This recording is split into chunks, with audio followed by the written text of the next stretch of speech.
এখন দেখব 13 দ্বারা কোন কোন সংখ্যাগুলো বিভাজ্য হবে।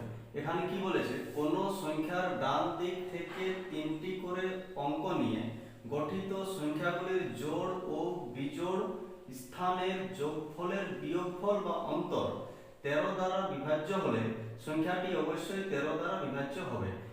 এখানে কয়েকটা উদাহরণ নিয়ে দেখা যাক।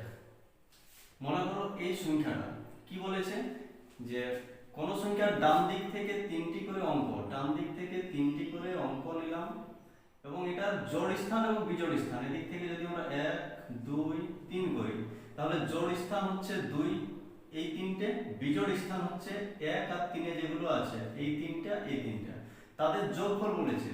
এখানে বিজোড় স্থান কি কি আছে, 3 আর 1, তাহলে 2 5 6 প্লাস 7 3 8 এটা, এবং জোড় স্থানে আছে 916, এদের বিয়োগ করতে হবে।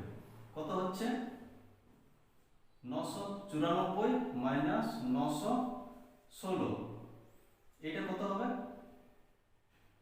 78। তাহলে এই সংখ্যাটা 13 দ্বারা বিভাজ্য হবে, মানে পুরো সংখ্যাটি 13 দ্বারা বিভাজ্য হবে। এরপরে আরেকটা সংখ্যা দেখো, এই সংখ্যাটা নিজেরা একবার করে দেখবে এই পদ্ধতিতে হচ্ছে কিনা, ঠিক আছে।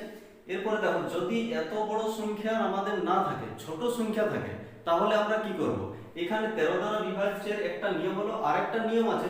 ছোট সংখ্যা থাকলে আরেকটা নিয়ম কি বলছে, কোন সংখ্যার এককের অঙ্ক বাদ দিয়ে বাকি অঙ্কগুলি দ্বারা গঠিত সংখ্যার সাথে একক অঙ্কের 4 গুণ যোগ করলে যোগফল যদি 13 দ্বারা বিভাজ্য হয় তবে ওই সম্পূর্ণ সংখ্যাটি 13 দ্বারা বিভাজ্য হবে।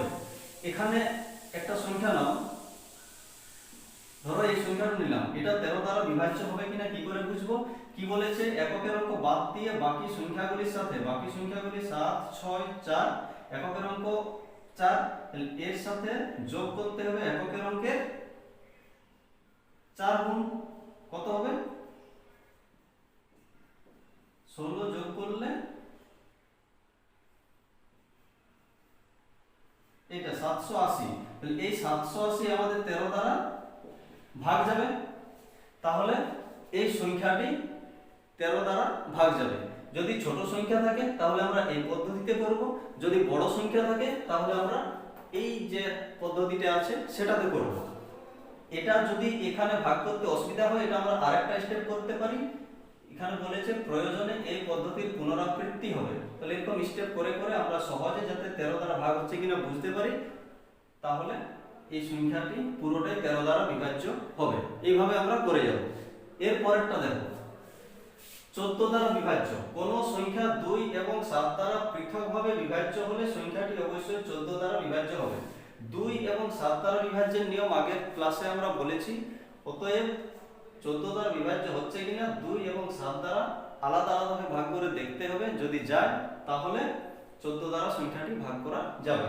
তারপরে কি 15 দ্বারা বিভাজ্য। কোন সংখ্যা 3 এবং 5 দ্বারা পৃথকভাবে বিভাজ্য হলে সংখ্যাটি অবশ্যই 15 দ্বারা বিভাজ্য হবে।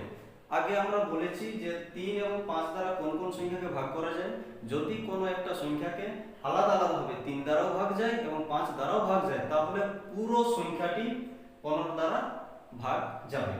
এরপরে হচ্ছে 16 দ্বারা বিভাজ্য। কোন সংখ্যার শেষ 4টি অঙ্ক 16 দ্বারা বিভাজ্য হলে সম্পূর্ণ সংখ্যাটি 16 দ্বারা বিভাজ্য হবে। এখানে একটা সংখ্যা নেওয়া যাক, এই সংখ্যাটা নিলাম, কি বলেছে, শেষ 4টি অঙ্ক 16 দ্বারা বিভাজ্য। এখানে আমরা এই 4টি অঙ্ক দেখব 16 দ্বারা বিভাজ্য হচ্ছে কিনা। ভাগ করে দেখো, 16 দুগুণে 32 হচ্ছে, 3 বাকি থাকছে, 3 আর 3 33 হলো, 16 দুগুণে 32 হলো, 1 বাকি থাকছে, 16 হচ্ছে, 16 একে 16।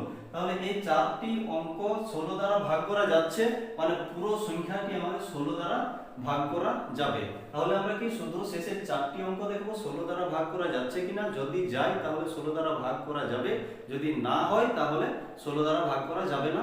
আমরা এইভাবে দেখব। তো আজকের মতো এখানেই শেষ করছি। সবাই সুস্থ থাকবেন, ভালো থাকবেন, পরের ভিডিওতে আবার দেখা হবে। Thank you.